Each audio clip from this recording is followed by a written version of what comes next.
Dia adalah korban terakhir dalam sejarah Amerika. Saya menonton 4 juta dolar sebelum saya berusia 19 tahun. Berpura-pura menjadi pilot. Terbang lebih dari 3 juta kilometer secara gratis dan mengunjungi 26 negara. Saya berpura-pura menjadi dokter anak dan menjadi supervisor rumah sakit. Berpura-pura menjadi pengacara dan menjadi asisten pengacara negara bagian. Apa yang dapat saya lakukan pada usia 19? Saya ditangkap dengan berpura-pura menjadi majikan dan mencuri makanan. Legenda pembohong ini diadaptasi menjadi film klasik. 560.000 penduduk Cina mencetak 9 poin. Permainan ini, protagonisnya adalah seorang anak laki-laki berusia 16 tahun. Abi. Jiwa kuno itu aneh dan tampan. Saat ini, dia bukan kelelawar. He Guozuo penasaran tentang bagaimana seorang putra jempolan lahir. Sederhana sekali, dia harus tertipu oleh kehidupan dulu. Ayah Abi adalah seorang pengusaha yang menjanjikan dan dikagumi oleh orang lain. Ibu dan ayah sangat emosional. Abi awalnya beruntung. Sampai suatu hari dia tahu bahwa dia sudah diurus. Ayah bukanlah Tuhan.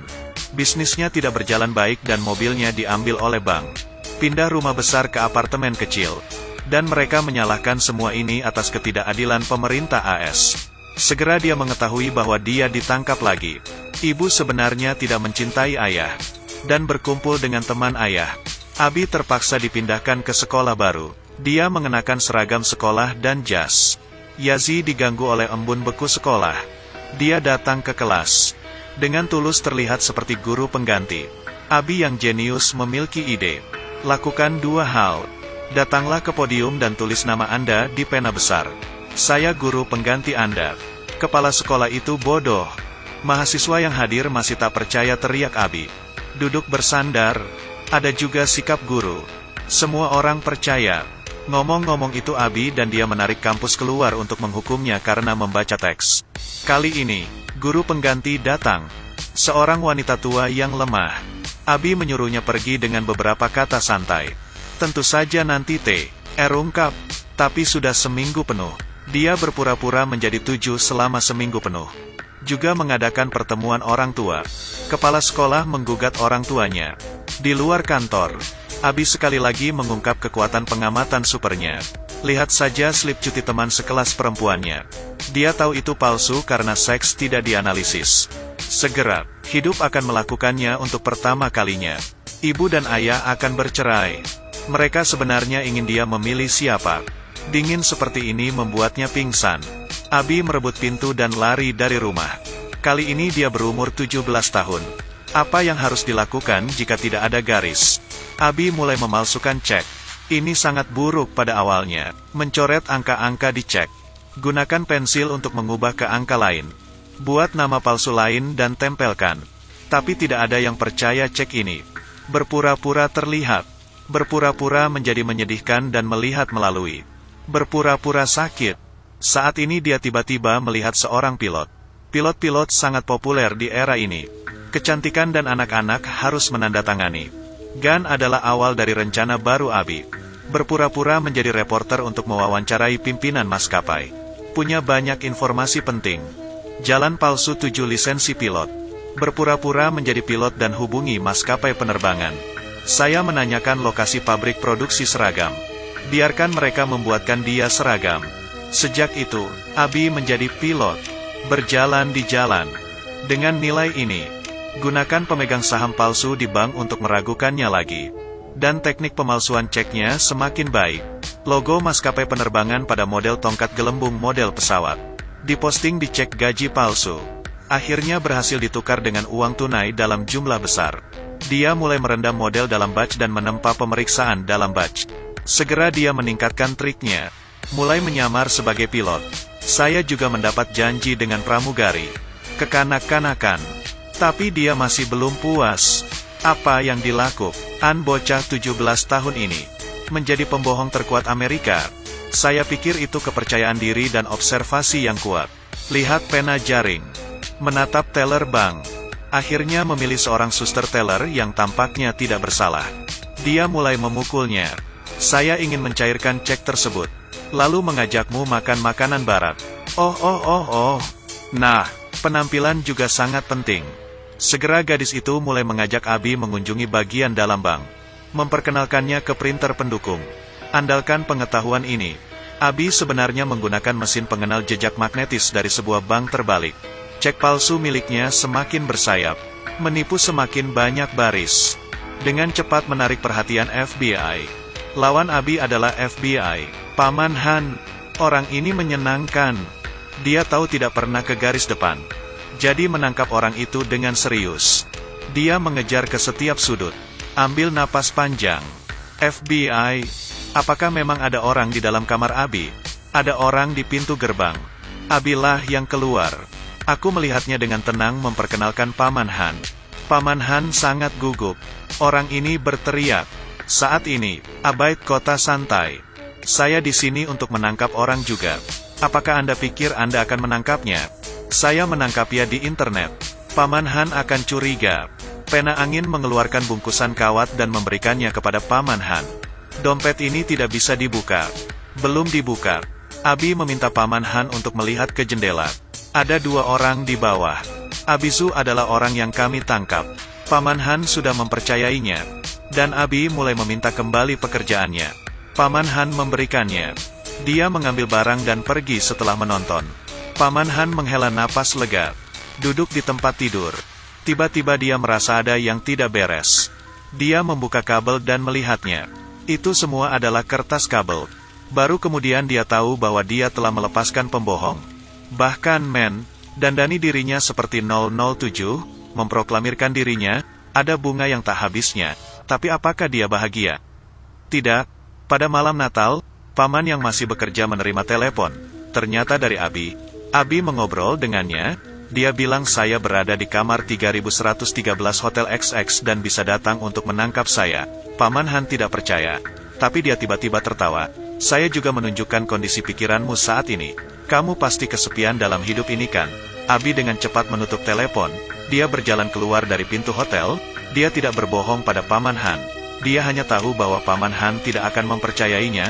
Paman Han segera menyimpulkan bahwa Siang Bi adalah anak laki-laki, dan mulai menyelidiki catatan kabur. Saya dengan cepat menetapkan Abi, dan juga memutuskan untuk mengubah hidupnya. Di rumah sakit hari ini, bertemu dengan perawat kecil yang dilatih oleh dokter. Melihat tangisan imut dan polosnya, semacam Abi suka, ya pembohong terakhir, Anda harus memiliki gadis paling nakal. Dia menggunakan beberapa kata untuk membuat tubuhnya tertawa. Segera dia memalsukan sertifikat kelulusan.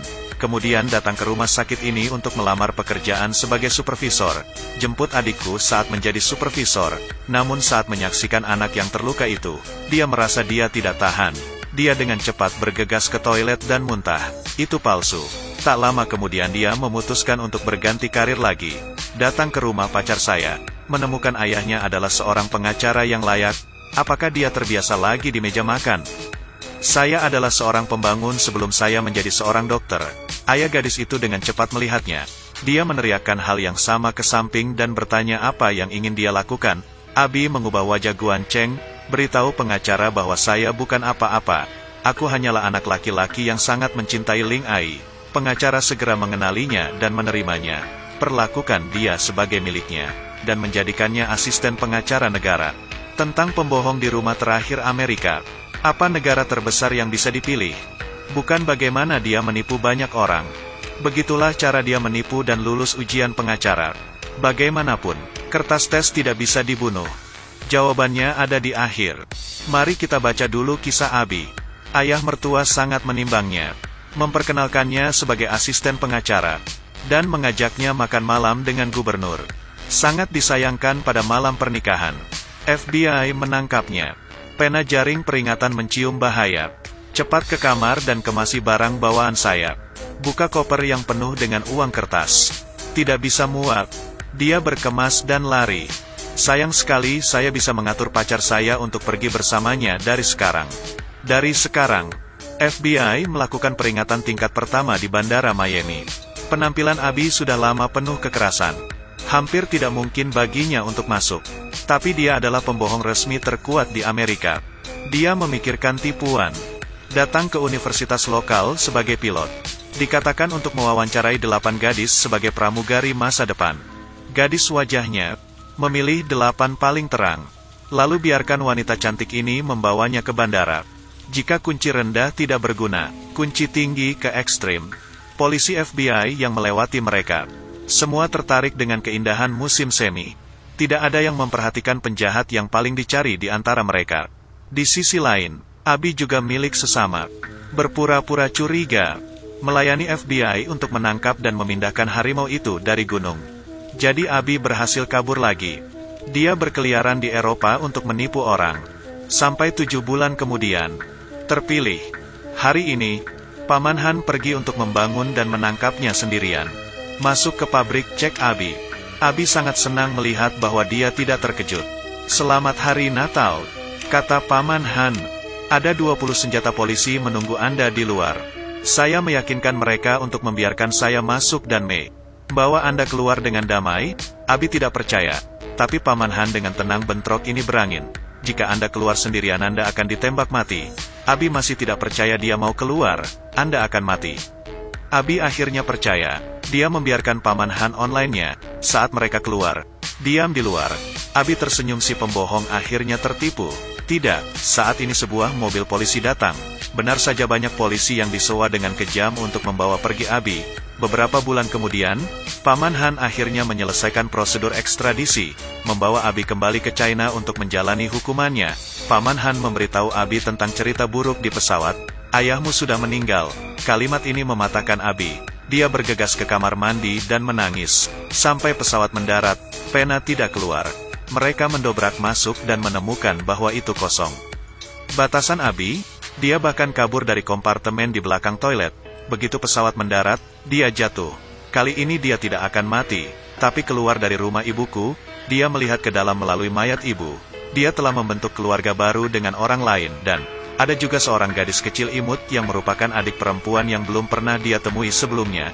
Abi membuatnya selama bertahun-tahun, untuk rumah yang hangat.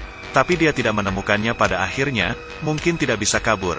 Itu dia. Polisi datang, Abi berinisiatif masuk ke dalam mobil polisi. Dia tidak ingin mengalahkan mereka. Dia dijatuhi hukuman 12 tahun, tahun-tahun berlalu. Paman Han tiba-tiba datang menemuinya. Jadi saya bertanya padanya. Dia menunjukkan cek palsu kepada Abi. Abi langsung menunjukkan bahwa pelakunya adalah teller bank. Dia menceritakan alasannya. Setiap detail itu unik. Segera, pemimpin FBI memberi Abi pekerjaan. Gan adalah pembohong super tua dan menjadi detektif yang menjanjikan. Dia sangat sibuk dengan banyak pekerjaan untuk menjebaknya. Gagasan tentang kematian muncul lagi di benaknya. "Haruskah kamu lari?" Suatu akhir pekan, dia berpura-pura menjadi pilot untuk lari. "Saya tidak berharap Paman Han mengikutinya. Dia mengatakan bahwa jika Anda lari, Anda akan mendengarnya." Dia berkata bahwa hidup dalam Taoisme itu mudah. Tetapi ini tidak lain adalah kekosongan. Paman Han tidak menangkapnya dan membiarkannya pergi. Namun tak lama kemudian Abi kembali ke kantor. Dia bukan anak kecil lagi.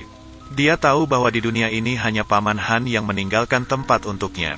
Paman Han bertanya padanya di akhir film. "Bagaimana Anda menipu dan lulus ujian pengacara?" Abi memintaku untuk tidak selingkuh. "Saya lulus ujian setelah membuat tiket saya. Anda lihat, bahkan pembohong terberat di Amerika juga perlu belajar dengan giat." Singkatnya, saya akan berbicara tentang situasi keuangan, Genius Gun. Sejujurnya saya percaya bahwa cara yang benar di dunia ini adalah perubahan-perubahan. Dan, permainan kucing dan tikus, adalah catatan kaki terbaik untuk kalimat ini. Inti dari kisah ini, kemudian menjadi terkenal, menjadi seorang ahli. Dia merancang pemeriksaan keamanan yang sangat efektif.